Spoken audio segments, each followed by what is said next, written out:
There was a time my parents went on a trip to Europe. I was taking care of their house. I was home for the summer from school anyway, so it was fine. I had been there for a few weeks and it was pretty quiet. I just went to work, came home, had some time with my friend, enjoying the house to ourselves and whatnot. But one night, I was just laying there watching TV when I heard this really weird, low whistling sound coming from the window that was behind the couch. It struck me as sort of odd, and I just shrugged it off. But then it happened again. It totally sounded like it was a person standing up against the window whistling.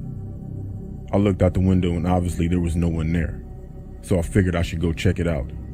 If it was something like the wind on the siding, I should probably fix it because that would get annoying. So I walked out into the backyard.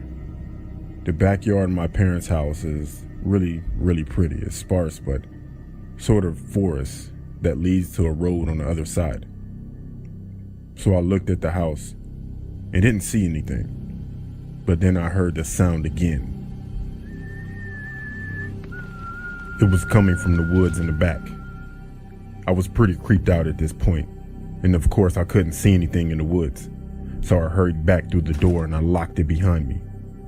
I never really heard that sound again for the next few days, until one night, I was asleep in my room, and I could have sworn I was awakened by the whistling sound against my second floor window. I listened hard, and it was dead silent. So I decided I should go ahead and look out the window. I did that whole thing where I crept super slowly towards it, and just sort of peeked through it.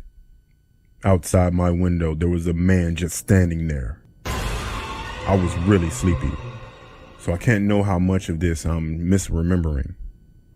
But he was just sitting there staring at me. I was completely frozen, and slowly, the man pursed his lips, and I could hear that whistle again. It was crystal clear. It made me feel like crying. I tore myself away from the window and I hid under my covers. The next night, I insisted that my friend stay with me. He did, and of course, nothing happened. He figured that I was just tired and delirious, and maybe I was right. It gets kind of anticlimactic here, but I didn't hear it for another week or so. And when I did, it was just one small whistle, just happening randomly, coming from a wall or something like that. It just happens every week or so, and it always freaks me out tremendously. To this day, I would never stay in that house alone anymore.